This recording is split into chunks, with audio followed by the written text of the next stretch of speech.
Because I guarantee you are going to have problems with those tenants. It may not be the first week, it may not be the first month, but eventually they're going to cost you time and money. You ever felt that way with them? Huh? Yeah, it's exactly right. I'm not making this up. This is how it works. It's not that I don't want you to show your properties. I just want you to do so much more efficiently. And I'm not talking the open house. If some people get that to work good, that's fine. I don't care if it works for you, use it.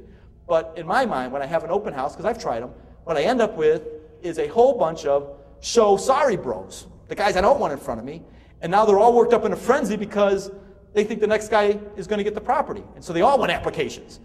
So I'm not big on the open house. Instead, what I would like you to do is think of this. I would like you to adapt what I use as my goal for when I show property, which is this.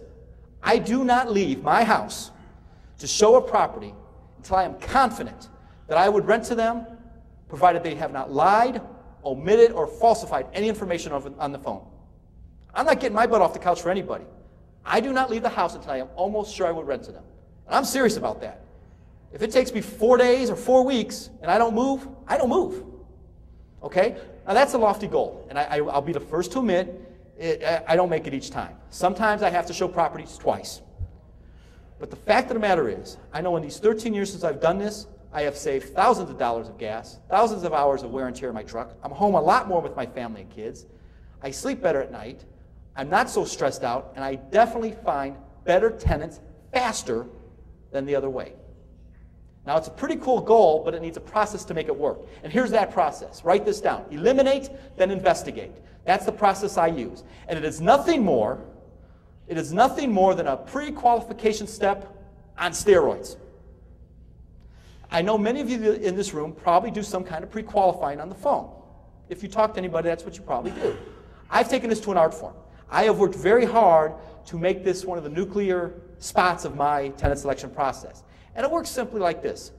The beginning is elimination. Just like I don't want to show every unqualified Tom, Dick, and Harry my property, I don't want to talk to every unqualified Tom, Dick, and Harry on the phone either. At least not very long. So what I do is I try to eliminate every caller within 1 minute or less.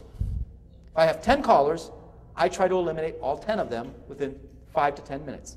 And I know that's very counterproductive to what you probably believe in or what you think, because most of you have 10 callers, you want to get 6 or 8 of them to the property.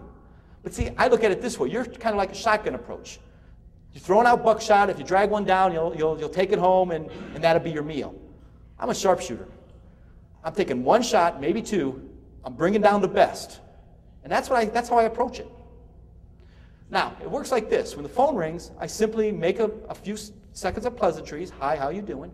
And then I simply ask a question that is of extreme importance to me as a landlord, as per my business.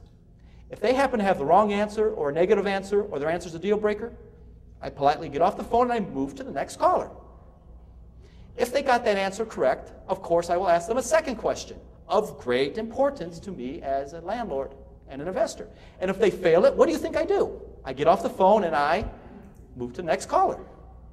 If they pass that one, I will ask a third question. And again, if that answer is wrong, I will move to the next caller.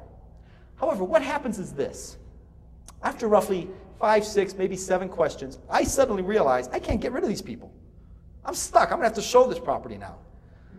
But that's good, because what I want to do now is I want to change modes and go from trying to eliminate them to investigating them. Now it counts. Now it gets very important. Now I will take 10, 20, 30 minutes and discuss all kinds of things with these people.